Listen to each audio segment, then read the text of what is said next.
Hi viewers, welcome to my channel அடிப்படை உணவு. இந்த வீடியோவில் நாம் பார்க்க போகிற ரெசிபி மசாலா பூரி. ஸோ ரொம்ப ஈஸியாக, ரொம்ப குயிக்காக, எந்த ஆயிலும் இல்லாமல் ரொம்ப ஹெல்த்தியாக குழந்தைங்களுக்கு ஒரு ஸ்நாக் ரெசிபி ரொம்ப கஷ்டப்படாமல் செய்ய போகிறோம். ஸோ அது எப்படி செய்யலாம், அதுக்கு தேவையான பொருள் என்னெல்லாம் அப்படின்னு வாங்க பார்த்துடலாம். ஸோ நான் மசாலா பொருள்லாம் ஃபஸ்ட்டு எடுத்திருக்கேன்.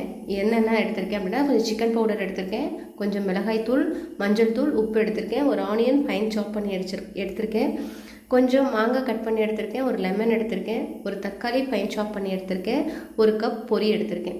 இதுக்கு நம்ம ஒரு டிப் ரெடி பண்ண போகிறோம், ஒரு புளி தண்ணி சேர்த்து ஒரு விஷயம் பண்ண போகிறோம். ஸோ அதுக்கு தேவையான பொருள் என்ன அப்படின்னு பார்த்தீங்கன்னா, அந்த டிப்பை நீங்கள் நிறைய விஷயத்துக்கு யூஸ் பண்ணிக்கலாம். ஸோ கொஞ்சம் வெல்லமும் ஒரு சின்ன எலுமிச்சப்பழ சைஸ் அளவு புளியையும் நான் ஊற வச்சு எடுத்து வச்சுருக்கேன். இதுக்கு நம்ம ஃபஸ்ட்டு அந்த புளி பேஸ்ட்டை ரெடி பண்ணிக்கலாம். ஸோ வெல்லத்தை ஃபஸ்ட்டு இந்த மாதிரி கொஞ்சமாக தண்ணி விட்டு அதை கரைகிற அளவுக்கு அதை சூடு பண்ணி எடுத்துக்கோங்க. நம்ம புளியை ஒரு கடாயில் சேர்த்துக்கோங்க. கொஞ்சம் தண்ணி இல்லாமல், ரொம்ப தண்ணி ஊற்றிடாமல், நீங்கள் எவ்வளோ கரைச்சிருக்கீங்களோ அந்த புளி தண்ணி அளவு மட்டும் சேர்த்துக்கோங்க. சேர்த்து நீங்கள் ஹைலே வச்சு இந்த பேஸ்ட்டை நீங்கள் ரெடி பண்ணிக்கலாம். நீங்கள் மசாலா பூரி செய்ய போகிறீங்க, இல்லை எந்த வகையான சாட் ஐட்டம் செய்ய போகிறீங்களோ அப்போ இதில் நீங்கள் ஒரு பேஸ்ட்டு சேர்த்துக்கலாம். ஸோ புளி நல்லா கொதிச்சதுக்கப்புறமா நம்ம இந்த கரைச்சி வச்சுருந்த இந்த வெள்ளைப்பாக அதில் சேர்த்துக்கலாம். சேர்த்து நீங்கள் ஹைலே வச்சு நல்லா கொதிக்க விடணும். இது ஒரு பேஸ்ட் மாதிரி மாறும், அது வரைக்கும் கொதிக்க வச்சா போதும். இதை நீங்கள் ஒரு பாட்டிலில் போட்டு சேவ் பண்ணி ஃப்ரிட்ஜில் வச்சிட்டிங்கன்னா நீங்கள் எப்போ தேவையோ அப்போ எடுத்து யூஸ் பண்ணிக்கலாம். இது அவ்வளோ சீக்கிரம் கெட்டு போகாது. ஸோ இது பாருங்கள், இந்த மாதிரி பேஸ்ட்டாக இருக்கும். உங்களுக்கு எதுக்கு புளிப்பு இனிப்பு சேர்ந்து கிடைக்கணுமோ அந்த டிஷ்ஷுக்கு எல்லாமே இதை நீங்கள் ஒரு ஸ்பூன் தாராளமாக யூஸ் பண்ணிக்கலாம்.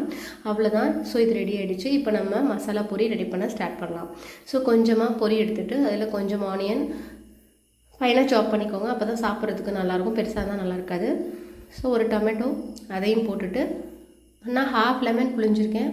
உங்களுக்கு எவ்வளோ லெமன் தேவையோ நீங்கள் அவ்வளோ புழிஞ்சிக்கலாம். ஸோ நம்ம புளிப்பும் போட போகிறோங்கிறதுனால லெமன் கொஞ்சம் கம்மியாக சேர்த்துக்கோங்க. மாங்காவும் சேர்க்குறோம். ஸோ மாங்காய் போட்டாச்சு. இப்போ லெமன் பாதியை நான் புழிஞ்சு விட்டுருக்கேன். இப்போ நம்ம மசாலா பொருட்களை இதில் சேர்த்துடலாம். புளி பேஸ்ட்டை ஃபஸ்ட்டில் சேர்க்காதீங்க, ஏன்னா நமக்கு பொரி பதத்து போயிடும்.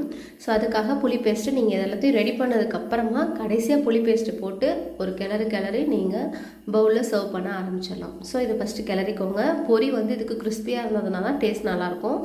ரொம்ப நேரம் வச்சுட்டு சாப்பிடக்கூடாது. இதுக்கு எப்போ நீங்கள் சாப்பிட போகிறீங்களோ அந்த செகண்டில் இதை ப்ரிப்பேர் பண்ணுங்கள். அப்போ தான் நமக்கு பொரி பதத்து போயிடாமல் இருக்கும். ஏன்னா நம்ம இந்த ஆனியன், தக்காளி இதோட அந்த வாட்டர்லாம் பொரியை பதத்து போக வைக்கும். ஸோ இது நல்லா கிளறினதுக்கப்புறம் இந்த பேஸ்ட்டை அதில் போட்டு ஒரு ஸ்பூன் நான் போட்டிருக்கேன்.